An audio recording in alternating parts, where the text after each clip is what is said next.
Good morning. It is Tuesday, and it's June the 9th. And I want to invite you to turn to Colossians chapter 3. We're going to look in verses 23 and 24. Let me tell you a couple little humorous things real quick. I mentioned yesterday morning that Charlie Busey might walk in during my video, and we usually talk on Monday morning. He walks in and sits down across from me, and we chat about whatever's on his mind. And yesterday, as soon as I turned the video off and started the uploading process and turned around to my desktop computer back behind me to start that whole process of getting the video out, he walked in the door. And I thought, man, I wish he would have been about 3 minutes earlier. He could have got on camera. Mr. Charlie's a wise man, a good man, a Christian man, and I love him, and I know a lot of folks here in Planters will love him, and he's one of a kind. So I just want to let you know that happened yesterday. I know God's got a sense of humor. But anyway, I want to get to Colossians chapter 3, verse 23 real quick, and verse 24. Whatever you do, work heartily as for the Lord and not for men, knowing that from the Lord you will receive the inheritance as your reward. You are serving the Lord Christ. Very important words today. That's our job description as Christians, actually. And I've always looked at it that way.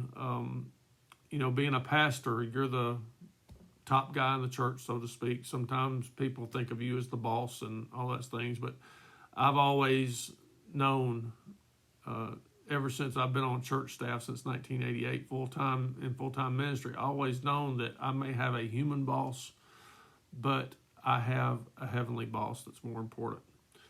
And I want you to know I take that very seriously in my job now, because he is who I report to every evening and every morning when I get up and when I come in and when I lay down. I have to please him. And if I've done a good job for him, everything else is going to fall into place down here on this earth. So I take this very seriously, because we are supposed to be like this. Whatever we do, whether we're in retirement or whether we're in the workforce, whether we're a student, whatever we are as Christians, where we describe what we do every day, this should be our job description. That's what it's about.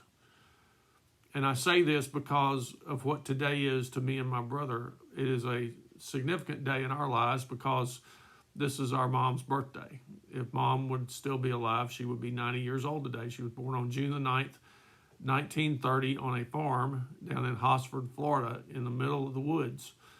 And she taught us that everything that we are supposed to do, we are to do it for the Lord, because that was how she was brought up.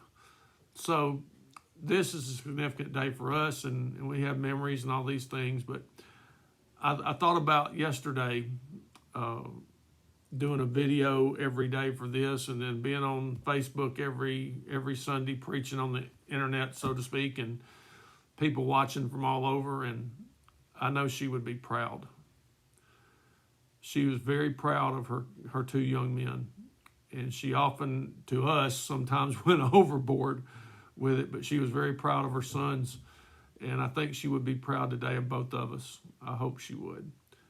And that reminded me why human pride is one thing. The pride of a mother or the pride of a father is one thing, but the pride of God Almighty is another.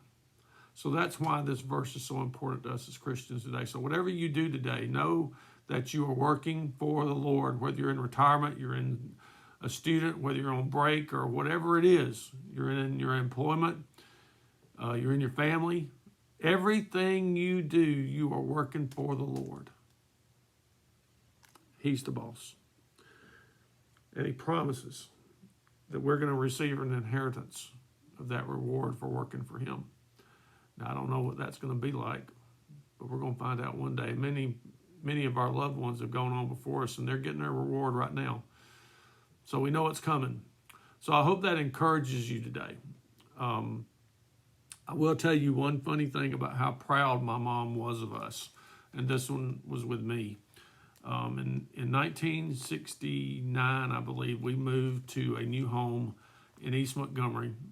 And that's where I spent most of my childhood and growing up. And I was trying to fit into the new neighborhood because we moved in the summer. And then I had to go to a new school and meet new kids and have new teachers. And It happened to be the first year of integration in the schools in Alabama and in Montgomery County. So we had all kinds of folks in our classroom. So I was trying to fit in and be a friend and all these kind of things. And somewhere right after school started, I was asleep. And I got up that morning and Mom said, "You got a phone call this morning from somebody in your class." And I said, "Okay." In the third grade, who is going to call you on a Saturday morning from your classroom? So she was in the kitchen doing something, and I was in there fixing me a bowl of cereal, probably because I was going to get up and watch Bugs Bunny, I would guess. But whatever I was doing, she then said it was a girl. I said, "A girl?" And she said, "Yeah." She told me who it was, and I went, "I don't even know her. What's she doing calling me on a Saturday morning at home, you know?" And Mom said, "Well, y'all must be boyfriend and girlfriend if she's calling you at home." And I just, I said, "Mom, I don't even know who this is." But she was so proud that her son had made an impact. He already had a girlfriend in the third grade, and I didn't, by the way. But what I found out later was while I was asleep, right after she got the phone call and she told whoever it was that I was not up yet, she called my grandmother and she told my grandmother that I already had a girlfriend, and she was so proud of me for fitting into class and fitting in the school life and the new school. And to me, as a third grader, that was embarrassing, because later on, about a week or so later, my grandmother called, and first thing she says, "How's your girlfriend?" "Granny, I don't have a girlfriend." But that was how proud my mom was of us. She would just tell everything and anything about what we would accomplish. So that's great. But it turns me back to this. What does God say about us? What is God saying about you and me right now in heaven? Is he talking about us? I don't know if he is or not, but I'm just using that as an example.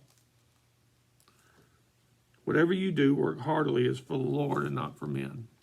Is God proud of you today? I hope he is. Think on that today and have a great day. We will see you next time tomorrow.